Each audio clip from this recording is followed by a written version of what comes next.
নমস্কার বন্ধুরা, বঙ্গবাণী চ্যানেলের নতুন একটি ভিডিওতে আপনাদের স্বাগত। বন্ধুরা, সামনেই মকর সংক্রান্তি। মকর সংক্রান্তি মহাপর্ব নামেও পরিচিত। এই বিশেষ তিথি থেকে সূর্যের উত্তরায়ণ শুরু হয়, তাই এই তিথিতে সূর্য পুজো করলে একাধিক লাভ অর্জন করা যায়।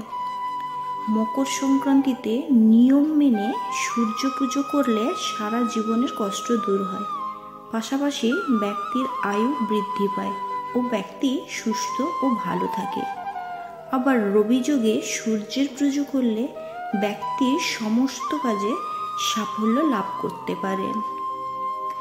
জ্যোতিষ অনুযায়ী সূর্য যখন ধনু রাশি থেকে মকর রাশিতে প্রবেশ করে তখন মকর সংক্রান্তি পালিত হয়। এই তিথিতে গঙ্গা স্নানের বিশেষ মাহাত্ম্য রয়েছে।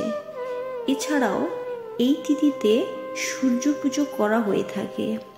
চলতি বছরের মকর সংক্রান্তির তারিখ, পুজোর নিয়ম ও মাহাত্ম্য সম্পর্কে এই ভিডিওতে আমরা আলোচনা করব।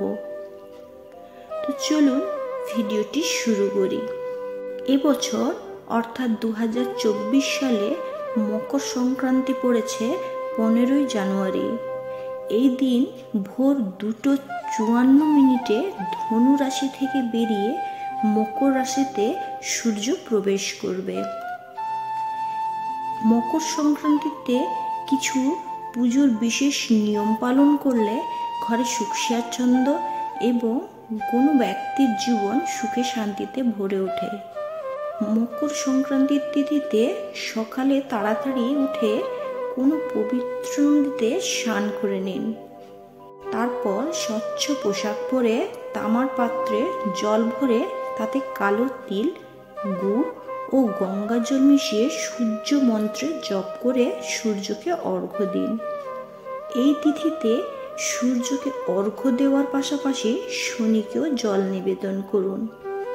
এরপর দরিদ্রদের তিল ও খিচুড়ি দান করতে পারেন।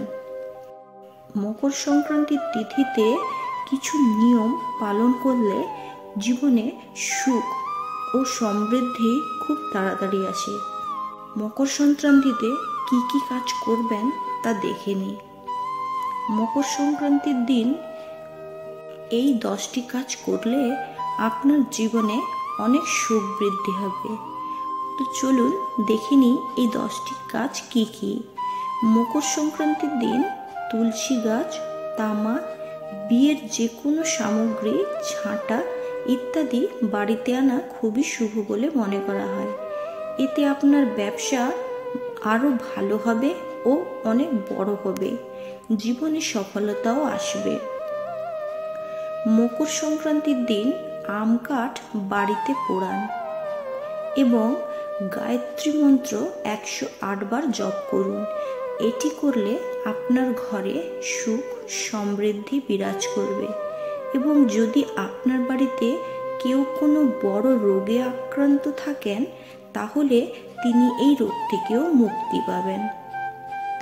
মকর সংক্রান্তির দিন জলে কালো তিল মিশিয়ে স্নান করলে শনিদেব খুব খুশি হন, সেই সঙ্গে সূর্য দেবতাও খুশি হন।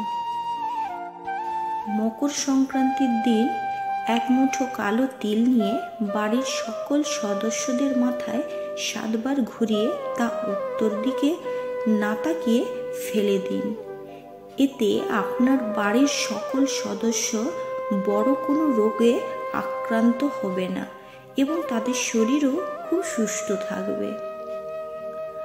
মকর সংক্রান্তির দিন কম্বল, লাল কাপড়, লাল মিষ্টি, চীনা বাদাম, চাল, মুগ ডাল, খিচুড়ি, গুড়, উড়দ ডাল, তেল ইত্যাদি দান করুন।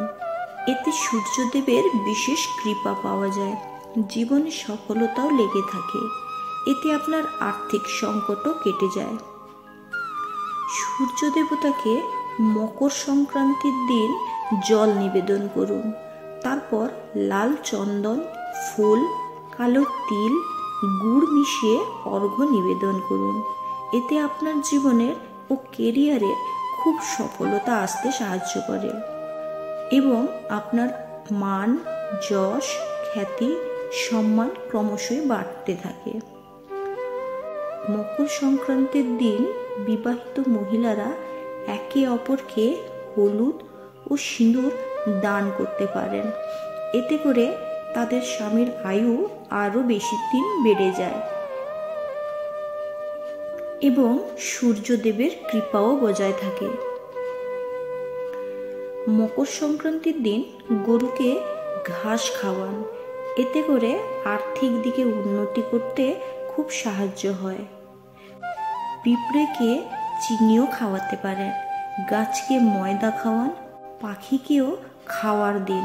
এগুলি অত্যন্ত শুভ এবং খুব ফলপ্রদ। এতে যে কোনো আটকে থাকা কাজ আপনার সফলতা সৃষ্টি করতে পারে।